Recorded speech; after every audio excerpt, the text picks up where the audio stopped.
اعوذ باللہ من الشیطان الرجیم بسم اللہ الرحمن الرحیم لقد كان لكم في رسول الله اسوة حسنة صدق اللہ العظیم وصدق رسوله النبی الکریم ونحن على ذلك لمن الشاہدین والشاکرین والحمد للہ رب العالمین۔ نبی پاک صلی اللہ علیہ وسلم اس کائنات میں تشریف لائے۔ یہ کائنات حضور اکرم صلی اللہ علیہ وسلم کے لیے بنائی گئی۔ حضور فرماتے ہیں کہ اللہ نے فرمایا لولاک لما خلقت الافلاک، کہ اے پیغمبر اگر تجھے پیدا کرنا نہ ہوتا تو یہ کائنات نہ بناتا۔ یہ کائنات کا نظام بنایا، سجایا، 1,24,000 کم و بیش انبیاء کا سلسلہ چلایا۔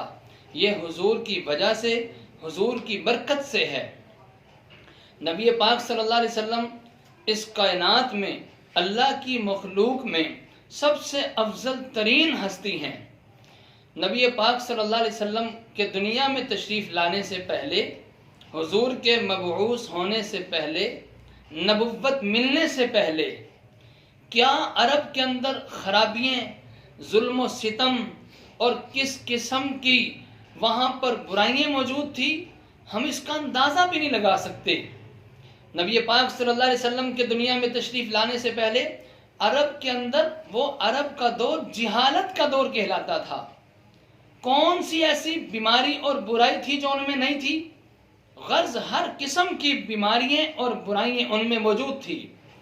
چوری، ڈاکہ زنی عام تھا، چھوٹی چھوٹی بات پہ قتل و غارت گری عام تھی، اور تو اور ایک دوسرے کو قتل کر کے، آبا و اجداد کو، پورے کے پورے خاندان کو قتل کر کے اس پر فخر کیا کرتے تھے کہ ہم نے اتنے لوگ مارے، ہم نے اتنے لوگوں کو قتل کیا۔ چھوٹی چھوٹی معصوم بچیوں کو زندہ زمین میں دفن کر دیا جاتا تھا۔ یہ ہر طرف گویا کہ برائی اور بیماریاں پھیلی ہوئی تھی۔ خود خانہ کعبہ کہ جس کو حضرت ابراہیم علیہ السلام نے تعمیر کیا، جہاں سے توحید کی آواز بلند ہوتی تھی، اس خانہ کعبہ میں 360 بت رکھے ہوئے تھے۔ ہر قسم کی برائیوں کا مجموعہ وہاں پر موجود تھا، اور بعض تاریخی کتابوں میں یہاں تک کہ لکھا کہ ہندوؤں میں بت پرستی اتنی عام ہو چکی تھی کہ ان کے 33 کروڑ معبود انہوں نے بنا رکھے تھے۔ اتنی زیادہ بت پرستی اور شرک عام ہو چکا تھا۔ چوری، ظلم و ستم، ڈکیتی، قتل و غارت گری اور ماں باپ کے ساتھ ظلم اور زیادتی، ایک دوسرے کو قتل کر دینا، زمین میں زندہ بچیوں کو دفن کر دینا، غرض ہر قسم کی بیماریاں موجود تھی۔ اور اس فضا میں جہاں پر ظلم و ستم عام تھا، وہاں پر گویا کہ یتیموں کو ایک انتظار تھی، اور اسی طرح بیواؤں کو بھی ایک بہت بڑی ہستی کی ایک انتظار تھی کہ بہت بڑی ہستی ایک تشریف لائے۔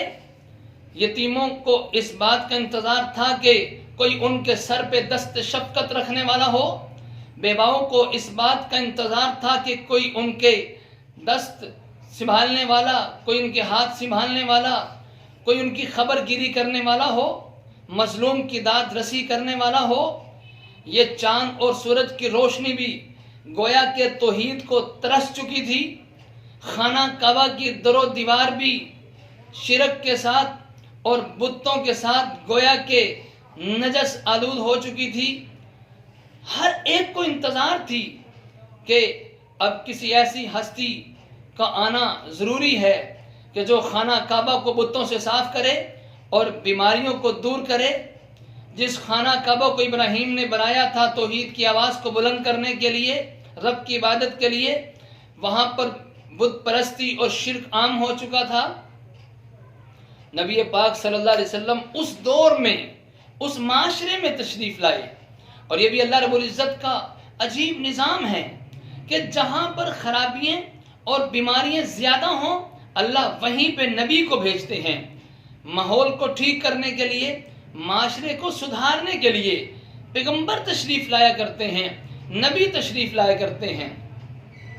تو نبی پاک صلی اللہ علیہ وسلم کے دنیا میں تشریف لانے سے پہلے حالات انتہائی خراب ہوئے پڑے تھے، معاشرہ انتہائی خراب ہوا پڑا تھا۔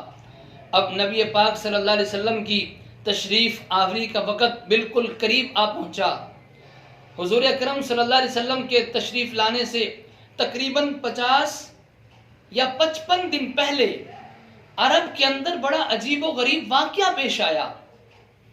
یمن کے اندر عیسائیوں نے ایک گھر بنایا خانہ کعبہ کے مقابلے میں، کہ لوگ خانہ کعبہ کی عبادت کرنے کے لیے، زیارت کے لیے، طواف کے لیے، حج عمرے کے لیے سعودی عرب جاتے ہیں، تو وہاں نہ جائیں، ہمارے ملک یمن میں آ جائیں۔ خانہ کعبہ کے مقابلے میں ایک اور انہوں نے گویا خانہ کعبہ بنایا کہ لوگ یہاں پر آئیں، وہاں پر نہ جائیں۔ عرب کے لوگ اگرچہ بت پرست ضرور تھے، شرک عام تھا، ظلم و ستم عام تھا، لیکن کعبہ کی محبت عرب کے کافروں کے دلوں کے اندر بھی بیٹھی ہوئی تھی۔ تو انہوں نے اس بات کو برداشت نہ کیا، ایک آدمی نے جا کر یمن میں ان کے بنائے ہوئے جو خانہ کعبہ کے مقابلے میں بنایا تھا اس کے اندر جا کر گندگی کر دی، وہاں جا کر قضائے حاجت کر دی اور اندر نجاست پھیلا دی۔ اب وہاں کے لوگوں کو غصہ آیا۔ ابرا نامی بادشاہ نے اس بات کا عزم کیا کہ میں مسلمانوں کے کعبہ کو گرا کر چھوڑوں گا، اینٹ سے اینٹ بجا کر چھوڑوں گا۔ چنانچہ اس نے ہاتھیوں والا ایک لشکر تیار کیا، خانہ کعبہ کو گرانے کے لیے آیا۔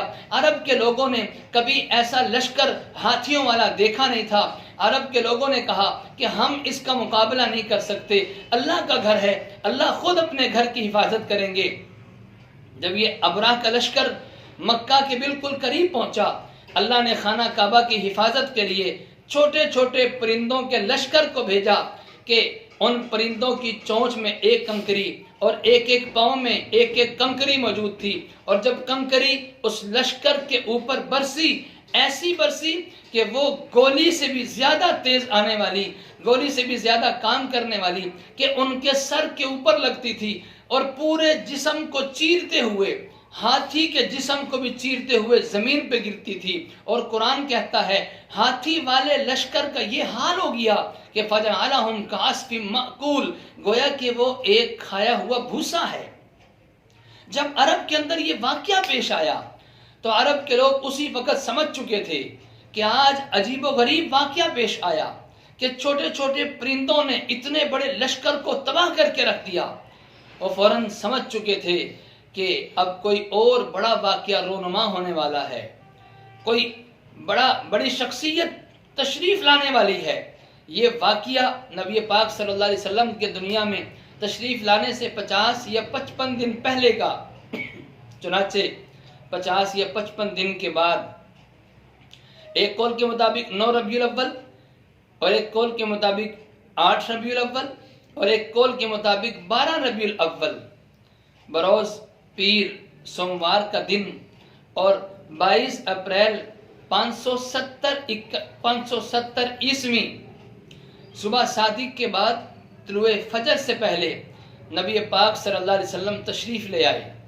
حضرت سیدہ آمنہ کہتی ہیں کہ جس وقت نبی پاک صلی اللہ علیہ وسلم میرے پیٹ میں تھے، اس وقت میں نے خواب میں دیکھا کہ میرے جسم سے ایک نور نکلا، اور نور سے شام کے محلات روشن ہوئے، شام کے محلات مجھے دکھلائے گئے۔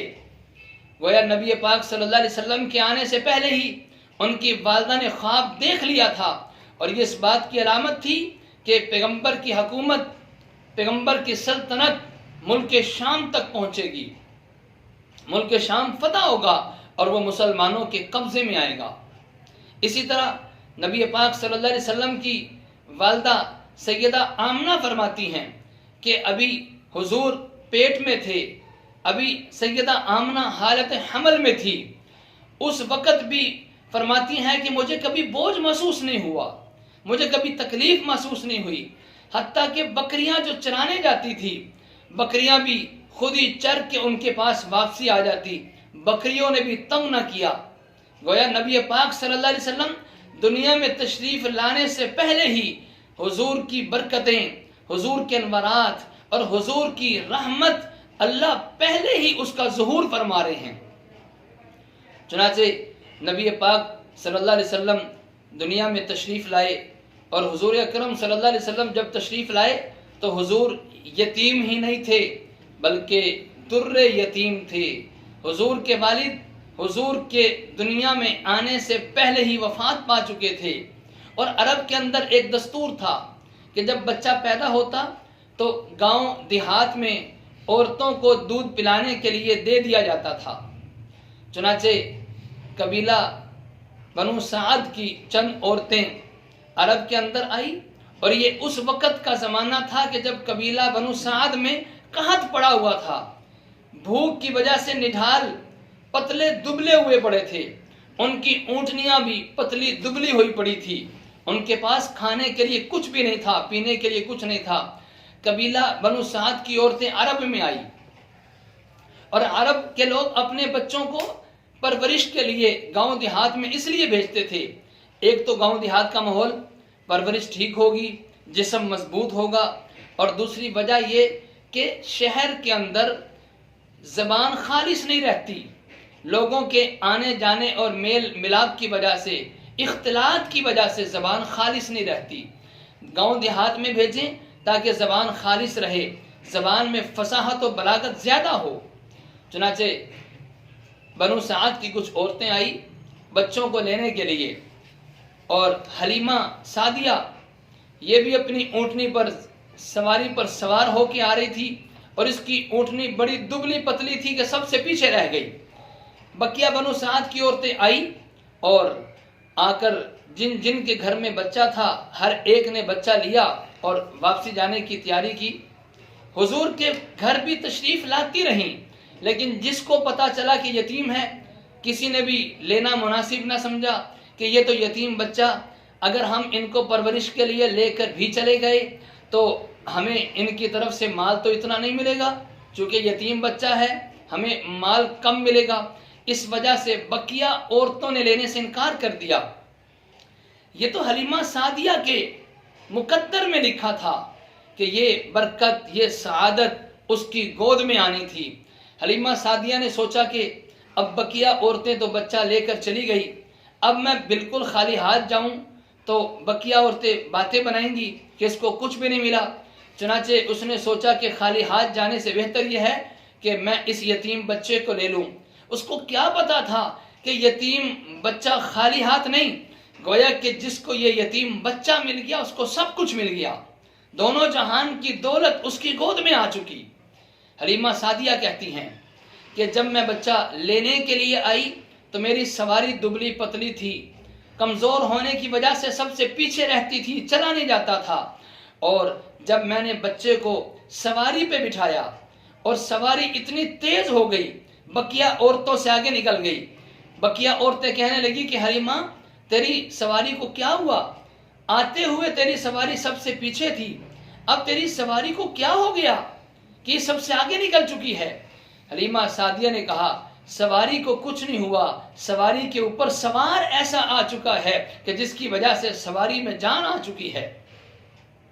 حلیمہ سعدیہ خود کہتی ہیں کہ حضور کو لینے سے پہلے فرماتی ہیں کہ میری اپنی چھاتی میں اتنا دودھ نہیں تھا کہ میں اپنے بچے عبداللہ کو پلا سکوں، لیکن حضور کی برکت سے حلیمہ سعدیہ کی چھاتی میں اتنا دودھ آیا کہ حضور بھی پیٹ بھر کے پیتے تھے، اور حلیمہ سعدیہ کا بیٹا عبداللہ بن حارث بھی دودھ پیٹ بھر کے پیتا تھا۔ حتیٰ کہ خود فرماتی ہیں کہ حضور کی برکتیں کہ سواری اونٹنی میں بھی دودھ نہیں تھا، لیکن حضور کی وجہ سے اونٹنی کے تھن بھی دودھ سے بھر گئے، میں اور میرا خامن بھی پیٹ بھر کے سواری سے دودھ نکال کے پیتے تھے۔ یہ نبی پاک صلی اللہ علیہ وسلم کی برکتیں، یہ حضور کی سعادتیں، یہ حضور کے انوارات کہ جو دائی حلیمہ کے مقدر میں آئے۔ دائی حلیمہ، ان کا نام حلیمہ تھا، گویا کہ اب ان کی گود میں ایک حلم والا پیغمبر آنے والا ہے، اور قبیلہ بنو سعد تھا، گویا کہ ایک سعادت ان کے حصے میں ملنے والی ہے، اور وہ سعادت نبی پاک صلی اللہ علیہ وسلم ہیں۔ اللہ سے دعا اللہ تعالی ہم سب کو حضور کی عظمت دل میں رکھتے ہوئے حضور کی اتباع کرنے کی توفیق عطا فرمائے۔